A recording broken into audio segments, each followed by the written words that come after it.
Hello, children.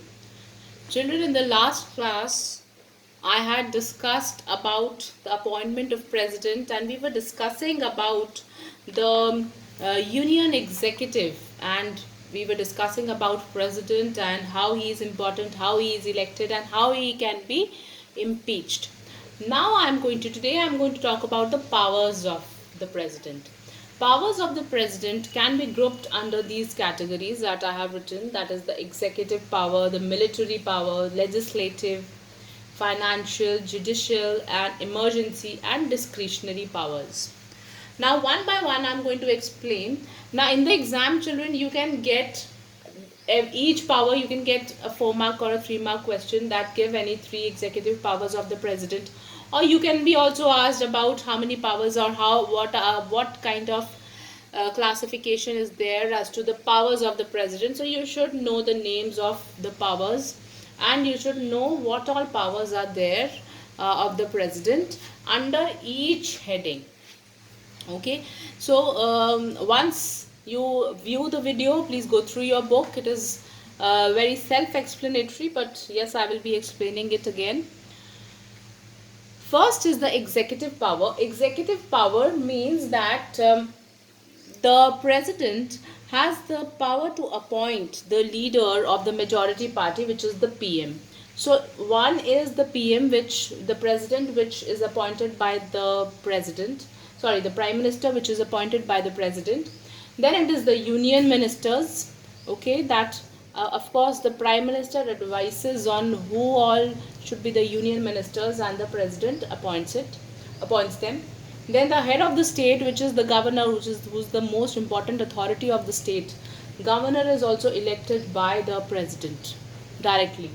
Even the high officials of the state, like the auditor general and the comptroller and the auditor general, or the attorney general, these are the high officials of the state which are directly elected by the president.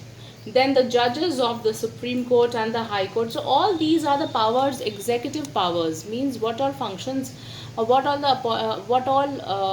functions as related to the appointment of important people the president has.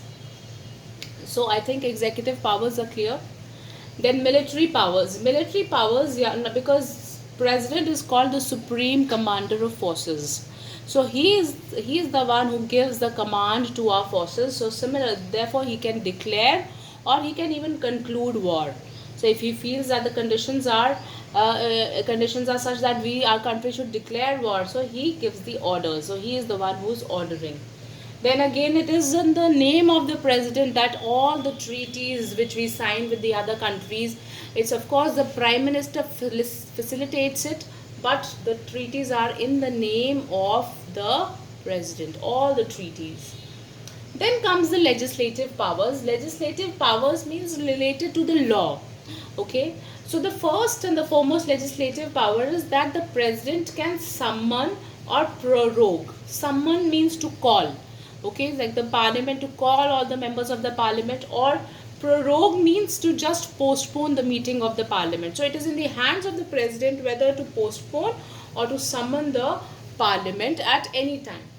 Now he also has the power to dissolve the Lok Sabha and order for fresh elections. Dissolving Lok Sabha means whosoever is elected as a member of Lok Sabha will not be a member anymore, and fresh elections would be conducted.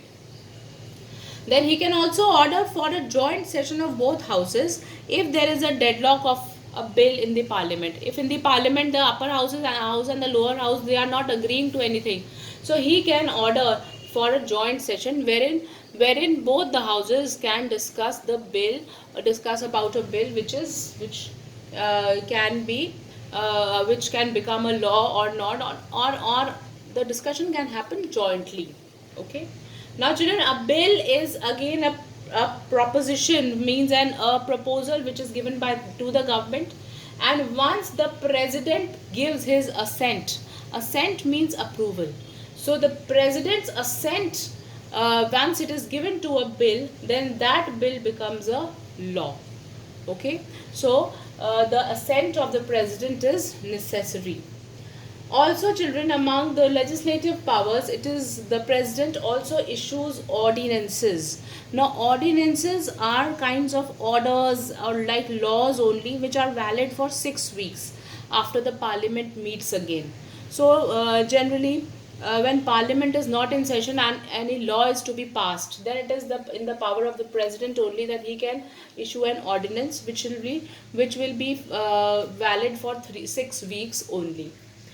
Then again, the president, he nominates, he suggests that two Anglo-Indian members of the Lok Sabha and 12 members of the Rajya Sabha. He nominates these members, means he is giving his member in the names of the nominees which can be the members of Rajya Sabha and Lok Sabha, out of which two are the members of Lok Sabha who are of Anglo-Indian community. They are suggested by the president only.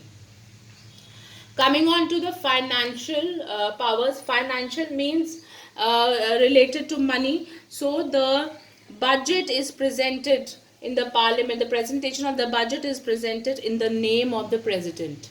Okay, whatever is decided, how much will be the price of the essential commodities, price of petrol, whatever it is, the budget is presented in the name of the president.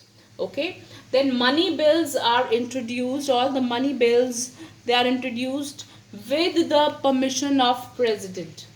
Permission of president is taken and all the money bills are only then introduced related to money, the matters related to money.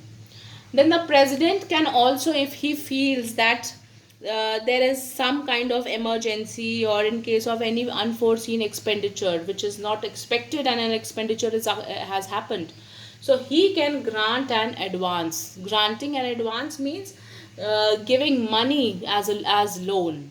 Okay. Then comes the judicial power. Judicial means related to making decisions like the judges do. So similarly, President of India has the power to grant pardon. Granting pardon means to reduce the punishment. Even he can reduce the punishment of those who are sentenced to death. He can also pardon that person. Okay, so he can grant pardon once he is appealed to.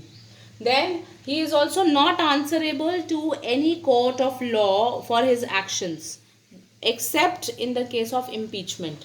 Except he is being tried of impeachment, that people of or the members of the parliament think that he is not acting in the interest of the country, only then he can be questioned. Otherwise he is not answerable to any court of law. Then the emergency powers. Emergency powers means the president can declare a national emergency.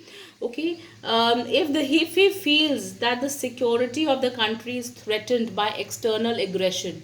Okay, like if we are quite often we hear that there are attacks from Pakistan, attacks from China. So if our president thinks that our security is threatened, then he can declare a national emergency. In the same way, he can also declare a financial emergency. Financial emergency will be declared once he thinks that the financial resources of a country are in danger. Okay.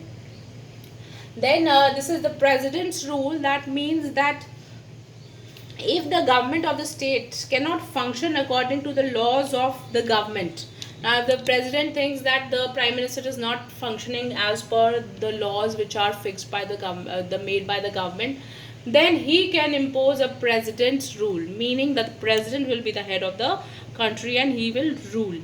Okay.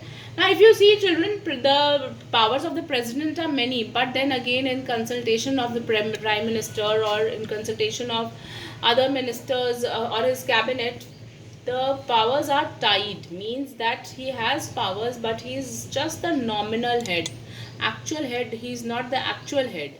Okay. The last power is discretionary power. Discretionary power meaning that he has a power to nominate the prime minister of his own choice. This happens in case that there is no majority, there is no clear majority in the Lok Sabha.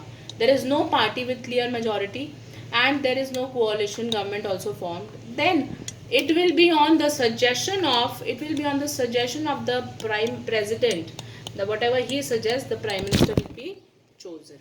Okay. So that's all, children. And the next week we'll start with the vice president. Thank you.